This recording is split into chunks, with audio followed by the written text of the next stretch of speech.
Assalamualaikum warahmatullahi wabarakatuh. Video selanjutnya kali ini kita masih belajar bahasa Indonesia yang akan membahas mengenai pemakaian huruf, penggunaan tanda baca, penulisan kata, unsur serapan, dan juga peristilahan dalam bahasa Indonesia. Oleh karena itu, pada video kali ini teman-teman, kita akan membahas 5 aspek penting tersebut sebagai pendukung belajar bahasa Indonesia yang wajib dikuasai untuk menunjang penulisan akademik, ilmiah, dan komunikasi profesional. Kita mulai dari yang pertama, pemakaian huruf. Pemakaian huruf ada beberapa unsur, ada beberapa hal yang diatur dalam bahasa Indonesia terkait dengan pemakaian huruf. Yang pertama adalah huruf kapital. Huruf kapital digunakan untuk huruf pertama dalam kalimat. Contohnya, mahasiswa itu sedang belajar, titik. Nah, M pada kalimat pertama tersebut harus bersifat kapital. Yang kedua, nama orang, gelar, jabatan, pangkat, dan sebagainya. Contohnya, Presiden Joko Widodo, P-nya kapital, J-nya kapital, K-nya juga kapital. K-nya nggak kapital, B-nya kapital. Kemudian Dokter Andini, dokternya di kapital, A-nya juga kapital. Yang ketiga, penggunaan kapitalisasi. Yang ketiga adalah nama instansi, lembaga, atau organisasi. Dalam hal ini seperti Kementerian Pendidikan dan Kebudayaan. Nah, itu harus diawali dengan huruf kapital. Judul buku itu juga diawali dengan kapital. Begitu juga dengan film dengan ketentuan kapitalisasi awal kalimat utama saja. Seperti Laskar Pelangi, Negeri Lima Menara, dan lain sebagainya.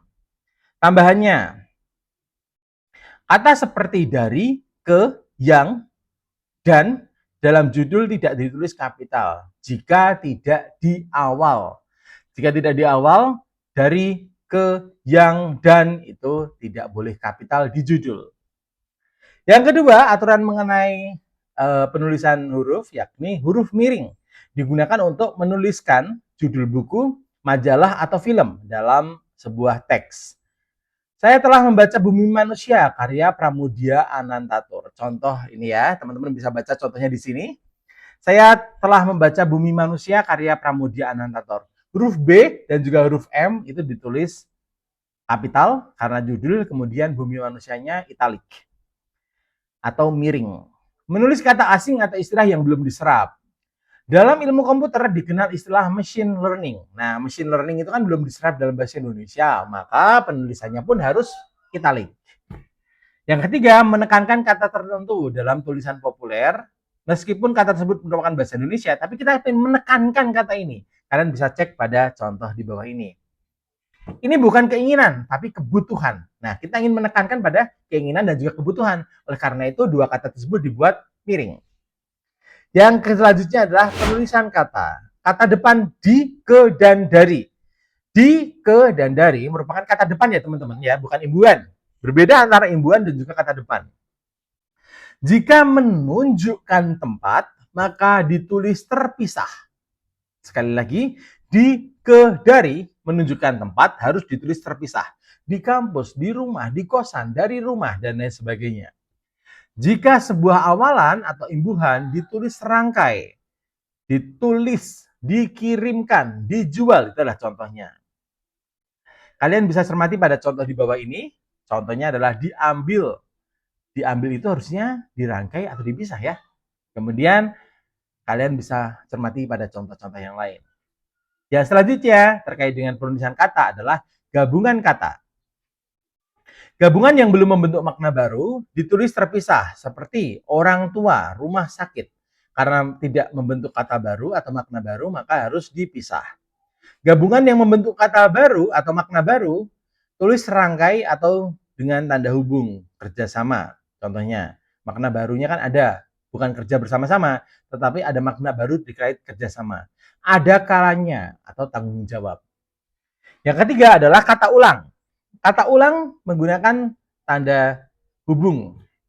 Gunakan tanda hubung untuk kata ulang tersebut, contohnya anak-anak, anak strip anak. Berjalan-jalan, berjalan strip jalan.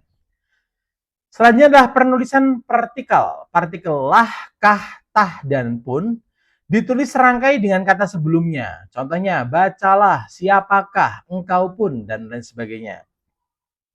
Penggunaan tanda baca. Yang pertama adalah titik. Titik digunakan untuk mengakhiri sebuah kalimat. Yang kedua adalah koma. Koma memiliki 3 fungsi. Yang pertama adalah memisahkan daftar.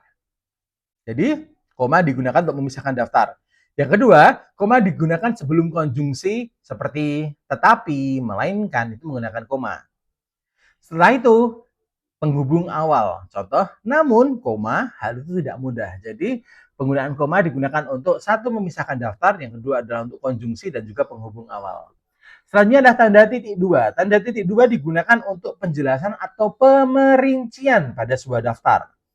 Saya membawa pena, buku, dan laptop. Cara penulisannya adalah seperti ini. Saya membawa titik dua, pena, buku, koma, dan laptop. Tanda tanya juga tanda seru.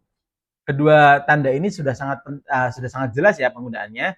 Digunakan di akhir kalimat tanda tanya dan tanda seruan. Apa kamu sudah paham? Tanda tanya.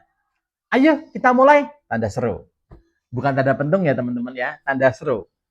Kemudian yang kelima terkait dengan tanda kutip. Tanda kutip digunakan untuk kutipan langsung ya teman-teman. Sedangkan tanda hubung untuk kata ulang, penggabungan angka. Contohnya tahun 1990 strip 2000. Anak-anak gitu dan lain sebagainya. Nanti bisa cermati pada contoh berikut ini. Baik, selanjutnya kita belajar mengenai unsur serapan. Ada beberapa hal dalam unsur serapan yang kita pelajari, minimal ada 2. Yang pertama adalah adopsi langsung dan juga adaptasi atau penyesuaian ejaan. Yang pertama adalah adopsi langsung. Kita kerap sekali menggunakan bahasa asing, lalu kita adopsi langsung ke dalam bahasa Indonesia. Digunakan apa adanya, terutama dalam konteks teknologi biasanya, seperti software, perangkat lunak ya, email, surel, internet, dan lain sebagainya itu kita adaptasi langsung. Kita adopsi langsung, mohon maaf. Dan yang kedua adalah adaptasi atau melalui penyesuaian ejaan. Misalnya adalah dalam bahasa Inggris atau bahasa asli adalah democracy. Demokrasi. Dalam bahasa Indonesia digunakan demokrasi. Kemudian psychology di bahasa Indonesia psikologi. Filosofi di dalam bahasa Indonesia menjadi filsafat. Culture di bahasa Indonesia menjadi budaya. Atau teman-teman tahu nggak? Kalau game dalam bahasa Indonesia menjadi apa? Tulis ya di kolom komentar. Teman-teman bisa menggunakan KBBI sebagai acuan untuk sarapan resmi tersebut. Selanjutnya terkait dengan peristilahan. Dalam hal ini dia diatur juga dalam bahasa Indonesia terkait dengan penggunaan istilah. Contoh istilah yang dan juga serapan serta pandanannya, misalnya dalam bahasa asing ada kata download. Dalam bahasa Indonesia sudah ada serapannya yakni unduh, upload, unggah. Assessment juga ditulis assessment atau bisa juga menggunakan penilaian. Strategi menjadi strategi, environment menjadi lingkungan. Nah, teman-teman harus tahu nih padanan penggunaan bahasa Indonesia dari bahasa asing sehingga bisa menggunakan dalam konteks ilmiah bahasa yang baik dan juga bahasa yang benar. Terus gunakan bahasa Indonesia yang baik dan benar dalam kehidupan sehari-hari agar kita terhindar dari ambiguitas dan juga memperbaiki komunikasi dalam kehidupan sehari-hari. Terima kasih sudah menonton video ini. Mari kita gunakan bahasa Indonesia yang baik dan benar dalam kehidupan sehari-hari karena bahasa yang baik lahir dari pembiasaan yang terus-menerus dan konsisten. Sampai ketemu.